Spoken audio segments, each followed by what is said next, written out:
আসছিলাম এক বন্ধুর বাড়ি।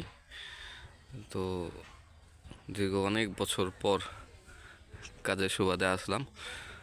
আজকে এই মাছরাঙা দেখানোর সাথে সাথে চলেন আজকে আমরা যে পথ দিয়ে কোথায় যেন যাবো, বাজারে না? আমরা এখন হ্যাঁ, একটু গ্রামের পথ হাঁটি।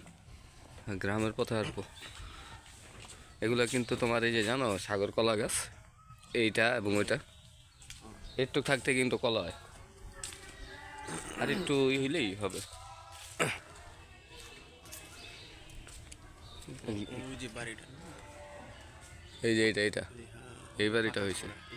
হঠাৎ করে করছে। হ্যাঁ, চলো সামনে যাই। হ্যাঁ। আমাদের সাথে করতেছে। এইখানে এই মানে মাহফিল হয় প্রতি বছর। এখানে একটা মসজিদ আছে, ছোট্ট একটা মসজিদ। আর মেলা হয় মূলত এদিকে না, এই এই যে আপনারা গাছগাছালি দেখছেন, এই মূলত ফাঁকা জায়গা এটা অবশ্য। তো আমার কাছে না একটা ইন্টারেস্টিং বিষয় যে এই জায়গায় মেলা হয় কীভাবে। সামনে বলতে আচ্ছা আচ্ছা, এই যে মোটামুটি খালি তো সব জায়গায়, এই যে গাছের এই জায়গায়। হ্যাঁ হ্যাঁ হ্যাঁ, বুঝছি।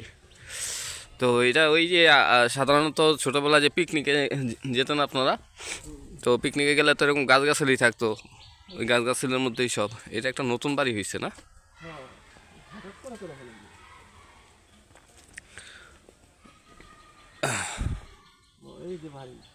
এখন কেউ থাকে না মনে হয় না। বাড়ি পাওয়া যায়, বাউন্ডারি অত বড়, অনেক বিরাট বড় বাউন্ডারি, হঠাৎ করে বেড়ে ফেলে এটা মনে হয় পুকুর করছিল মনে হয়। আমার দেশে পুকুরের পানি থাকে না, হঠাৎ হঠাৎ করে করছে এখন। আরে যাই হোক, অন্য প্রসঙ্গ। আপনারা যারা গ্রামের মানুষ, গ্রামের ঐতিহ্যগুলো ধরে রাখেন বা ভিডিওর মধ্যে দেখতে চান অনেকেই, এখন হয়তো এই ভিডিও তো এরকম। আমার পোলা আসলে এই গাছটার সাথে অনেক খেলা করে। হ্যাঁ, ওর সাইজের সাথে মিলে। বসে থাকে। আচ্ছা আচ্ছা, ওর খুব পছন্দ এই গাছটা। ও আসলে এই গাছের উপর উঠবে। আর বন্ধু, আর বন্ধু না, এইটা একটা বন্ধু, এই গাছটা একটা বন্ধু। আরে বাবা, ওই যে ছোট্ট, হ্যাঁ ওইটা তো আরো মজা। এই তিনটা গাছ আর খুব পছন্দ। ভালোই